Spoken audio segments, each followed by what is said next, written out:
First at 5. From the University of Florida's College of Journalism and Communications, you're watching WUFT News. College students speak out in Tallahassee about guns on campus, but are lawmakers listening? Good evening, it's March 10th. I'm Molly Robinson. And I'm Caitlin Sinnett. UF students were among those who traveled to Tallahassee yesterday to speak out against concealed carry on campus. Lucas Dolangowski joins us with more about how this debate is playing out. The dozens of students who gathered yesterday on the steps of the Capitol took up the theme "Bullets and backpacks don't mix." But on the UF campus, there are those who wonder why a hidden measure of self-defense should be a problem for public safety.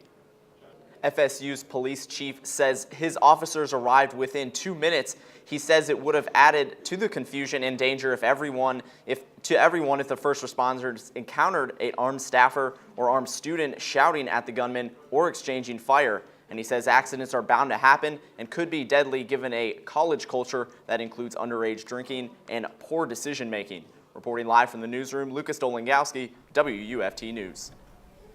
Thank you, Lucas. A Florida teenager is in jail after being accused of trying to hire a friend to kill his family. Port St. Lucie police say the father found a murder-for-hire contract in his 14-year-old's bedroom, signed by his son and a teenage friend. Part of the deal, $1,200 if the friend killed the boy's father, stepmother, and stepbrother. Detectives say the details were meticulously planned out. I'm going to go ahead and I'm going to set it up to look like a burglary. They're going to come in, they're going to shoot him up. I'm going to wait till he leaves. Then I'm going to run over to the neighbor's house, call 911 and say it was a burglary gone bad, basically. Detectives are trying to figure out why the boy was so motivated. Neighbors say the 14-year-old has been depressed since losing his mother. Now that Oklahoma University's Sigma Alpha Epsilon chapter is shut down, at least 2 students have already been expelled.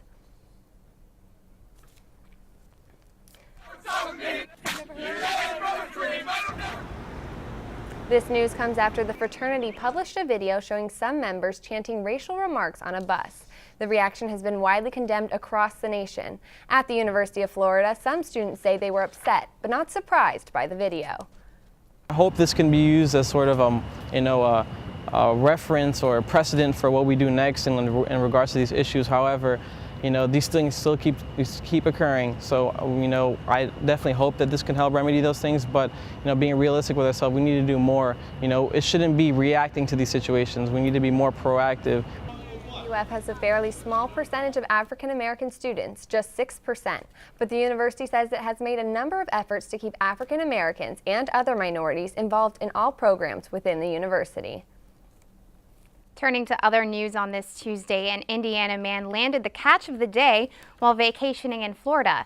Douglas Harlan really reeled in this beast off of Panama City Beach over the weekend, a 600-pound, 10-foot-long mako shark. Harlan was hoping to catch a little something to show folks back home. We don't have fish that big back there. You catch a 40-pound catfish back home and you're the talk of the day. And so 600-pound shark kind of outdoes everybody on that. Believe it or not, this was Harlan's first time shark fishing.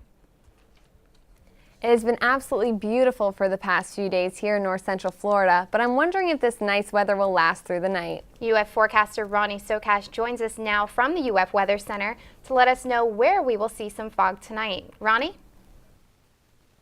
Yes, Molly, and thank you. We are looking out for some fog that will be arriving by around midnight tonight, so really Wednesday morning.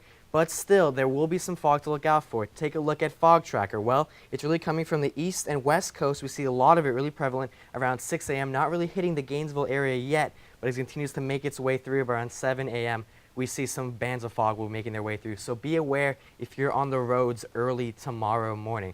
Now, we saw nice dry weather today, but that's not going to last. Starting tomorrow morning early, by around 1 a.m., Ocala will start to see some showers making their way northward, kind of south to north instead of west to east, where we're used to seeing. By 2 a.m., as those showers continue to make their way north, we are going to be seeing a little bit more moisture that we're not so used to seeing early on in the morning. And for my May weather forecast, let you know exactly when else during the week we can expect these showers to return. Back to you.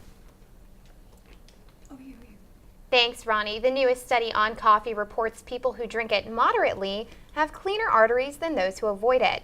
WUFT's Laura Peebler joins us now in the studio for more on this story. Ladies, this study looked at 25,000 young to middle-aged men and women in Korea, and it contained some pretty good news for those coffee drinkers. Earlier this year, a panel of experts weighed in on coffee, saying there's strong evidence it is not associated with long-term health risks. But that's among people who are generally healthy. If you have specific conditions, your doctor will tell you how to avoid it. But otherwise, there's no reason to feel guilty about a couple cups a day. The proposed new dietary guidelines say for many Americans, 3 cups a day should not be a problem. And a little coffee could be good for you. Just go easy on added sugars, which is a new point of emphasis across the board. Thank you, Laura. And there's more to come on WUFT News First at 5. We have the latest on Hillary Clinton's email controversy, including her response today. That and more political news after the break. Stay with us.